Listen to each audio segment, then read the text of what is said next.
Korang tahu tak, ASEAN ni bukan baru semalam wujud tau.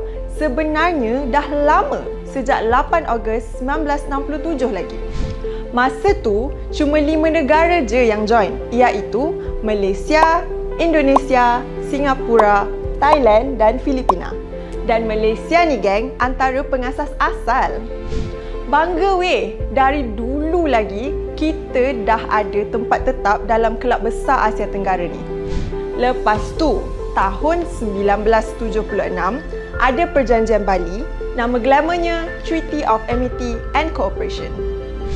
Kat situ, negara-negara ASEAN setuju untuk elak konflik dan selesaikan masalah dengan cara rundingan.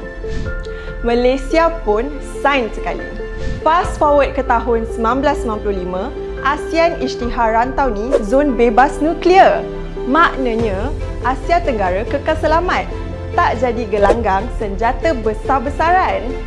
Dan idea tu, Malaysia antara yang push kuat, power kan?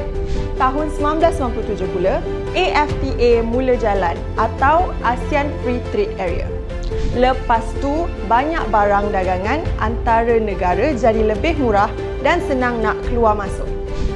Ekonomi pun makin rancak. Tahun 2007, ASEAN Charter ditandatangani. Ni kira macam perlembagaan rasmi ASEAN. Dan Malaysia pun terlibat rapat dengan penyusunannya. Lepas tu, tahun 2015, ASEAN Community pun dilancarkan. Ada 3 tiang utama, iaitu politik dan keselamatan, ekonomi serta sosio budaya. Dan masa tu, Malaysia jadi pengerusi. Jadi antara pencetus utama milestone besar ni. Masuk zaman sekarang, ASEAN makin padu dengan perjanjian mega macam RCEP. Malaysia pun aktif runding supaya faedahnya sampai terus kepada rakyat.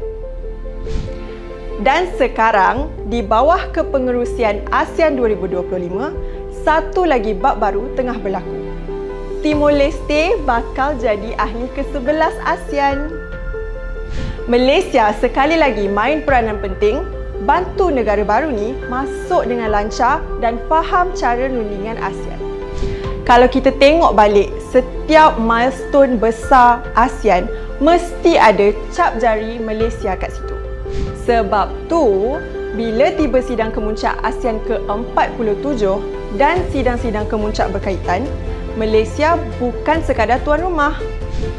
Kita jadi penggerak utama dalam perbincangan bersama pemimpin ASEAN Rakan Dialog. So, bila kita tengok sidang kemuncak ASEAN ke-47 dan sidang-sidang kemuncak berkaitan kali ini, sebenarnya kita tengah saksikan sejarah baru yang Malaysia pun tolong gerakkan. Jangan terlepas pandang sebab ini bukan sekadar sejarah ASEAN tapi sejarah kita juga. Malaysia bukan hanya sebahagian daripada sejarah tapi antara yang membantu mencipta sejarah itu sendiri.